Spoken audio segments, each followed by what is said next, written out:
Aujourd'hui, ce matin, à partir de 8h30, on est rentré sur un tronçon de rocade entre le 380 et le pont de Blagnac-Leclerc pour justement y faire une marche dessus afin de pouvoir volontairement attirer l'attention des médias sur cette marche où nous étions dans les 600 personnes, 600 salariés Safran, avec l'aide des salariés d'autres sociétés comme Labinal, Hercel, Microturbo, qui sont venus nous soutenir.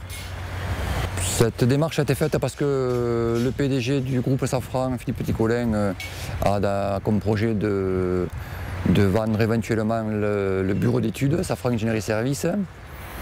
Il propose 3 options pour le moment, la vente, 2, une joint venture, 3, une restructuration de la société, mais tout laisse croire que ce sera quand même une vente à la fin à une société donc concurrente à la nôtre, une SS2I. Il y a une grande partie du personnel, des salariés qui sont venus, donc qui se sentent concernés par ce risque de leur emploi qui sera peut-être demain redonné à une SS2I qui n'aura aucune considération pour nous, qui peut-être très rapidement, dans l'année qui suit ou les 2 ans qui suivent, ne cherchera pas à conserver tous ces emplois-là. L'intérêt de SS2I de récupérer, d'acheter Safran Ingénierie, c'est de pouvoir rentrer dans les marchés Safran, mais pas forcément de garder le personnel qu'il aura récupéré.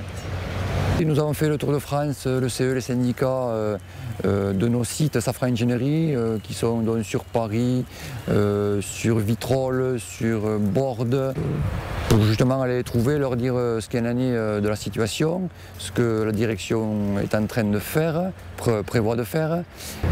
Sur Villaroche, il y avait les 2 tiers du personnel qui sont sortis, un tiers qui est sorti à Saclay, la moitié à Vitrolles et je crois les 3/4 des personnes qui sont sur Bordes, sur les sites qui sont tout proches de Turboméca. Donc un grand mouvement social. Safran Ingénierie Services ne reste pas un cas isolé. C'est déjà arrivé dans le passé, il y a très peu de temps, avec la société Morpho, qui faisait de la sécurité, qui était spécialiste dans la sécurité, qui vient d'être vendue. Voilà, maintenant c'est le tour de Safran Ingénierie. Tout ça parce que la profitabilité n'est pas à la hauteur de ce que souhaite le PDG. Mais qu'est-ce qui va se passer ensuite? Chaque société du groupe, quelle qu'elle soit, même des grosses sociétés comme Turboméca, Snegma, qui sont des très grosses sociétés avec des gros effectifs, si elles montrent une baisse de profitabilité, qu'est-ce qui se décidera? Peut-être le même sort, peut-être la même possibilité de penser à pouvoir s'en séparer. C'est un mode financier, uniquement financier, ce n'est pas un problème de charge de travail. Le groupe Zodiac qui est en train de se faire racheter par le groupe Safran, plus de 40 000 personnes, sont justement dans une situation où finalement ils ne sont pas au mieux, on va dire. D'où l'intérêt de rester Safran Ingénierie de service dans le groupe Safran, où nous pourrions nous les accompagner dans cette acquisition et les mettre au standard Safran. Nous avons tous les profils idéaux pour pouvoir accompagner cette société qui va rentrer dans le groupe d'ici très peu de temps.